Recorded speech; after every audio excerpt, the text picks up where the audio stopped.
indikator bo'lib, o'tkirik reanimatsiyasini o'tkazishdan maqsad klinik o'limga tushib qolgan bemorni hayotga qaytarish maqsadida qilinadi va o'tkirik reanimatsiyasini to'g'ri bajarganligingizni tasvirlovchi monitor hisoblanadi. O'tkirik reanimatsiyasini agar bitta kishi amalga oshirsa 30 massaj beriladi. To'sh suyagini xanjarsimon usulga kaftlar bir-biriga ustma-ust tushgan holatda nafas beriladi og'izdan og'izga, og'izdan burunga va albatta himoyalovchi salfetka yordamida qilinadi.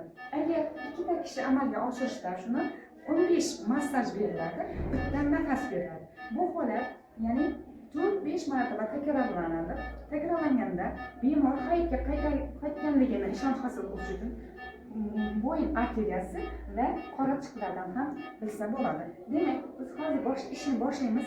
Xanjarsimon o'sib kaftlarni bir-biriga ustma-ust tushgan holatda massajni amalga oshiramiz. Massaj berganimizda bu ranglar tasvirlaydi. To'g'ri bajarsak yashil rang yonadi, noto'g'ri bajarsak yoki ko'proq bosib yuborsak qizil rangi yoki sekin bosadigan bo'lsak sariq rangi bilan tafovut qilinadi.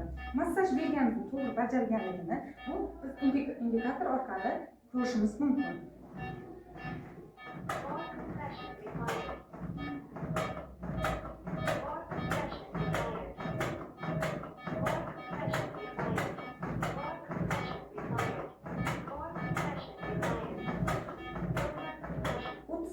Massaj berganimizdan keyin nafasni berishni darhol izidan boshlaymiz.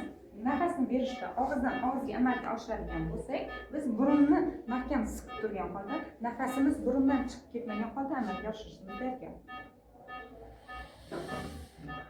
Nafas berganimizda ham o'pkaga nafas kirganligini ishonch hosil qilish uchun o'pka shishadi va bu yerdagi indikatorimiz to'g'ri bajarsak yashil rangi, nafasni sekinroq bersak sariq rangi va nafasni ko'proq berib yuborsak qizil rang bilan tafovut qilinadi. To'g'ri bajarganimizni ko'rish uchun yashil rangini belgilanadi, yashil rang bilan. Agar massajimiz shu tariqa 4-5 marotaba takrorlangandan keyin bemor hayotga qaytganligini biz tasmasimon qog'oz lentasi orqali ko'rishimiz mumkin.